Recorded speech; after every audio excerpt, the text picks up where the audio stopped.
Hello नमस्कार जय Jagannath friends. आज मो पाखे बहुत सुंदर रेसिपीटे अच्छी सहज और सुविधा भाव फ्रूट कस्टर्ड किसी फल मो पाखे अच्छी सहित ड्राई फ्रूट आसतु जाना केमी आईटा सहज भाव सरल भाव हम। प्रथमे तो आम गैस को ऑन करवा निश्चय आसतु। गैस ऑन हैला परे से आम पतीला बसैबा। ससपेन रे ए पैन रे क्षीर गरम करवा निश्चित भाव क्षीर गरम करवा।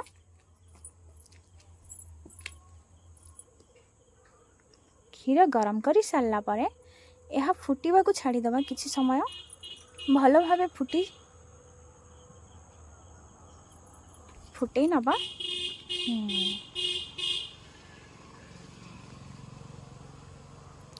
तापर अल्प किछि कस्टर्ड पाउडर को क्षीर रे गोलई से फुटा क्षीर रे ढाली दबा। भल भाव गोलई फुटी क्षीर रे आकु नहीं कि मिसई दबा।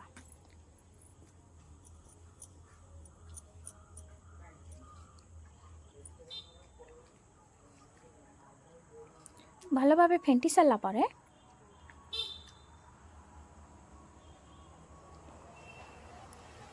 दुई बड़ चमच कस्टर्ड पाउडर नेले हो जिवो।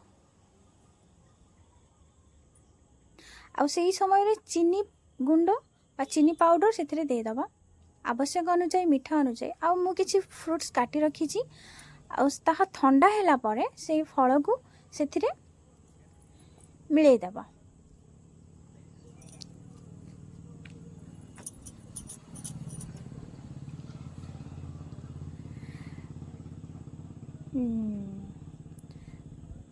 वाओ देखो तो केते सुंदर।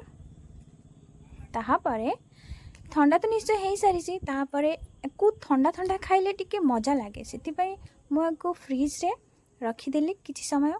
ता सहित किसी ड्राई फ्रूट मध्य मिसई रखी तापर गार्निशिंग पाई बाहर करी टिके ठंडा हैला परे गार्निशिंग पाई मु ड्राई फ्रूट को एमिदी सजई देली।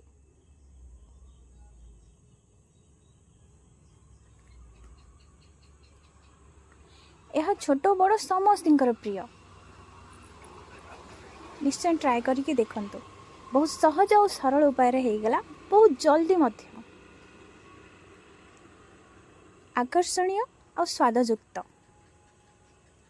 Fruit custard.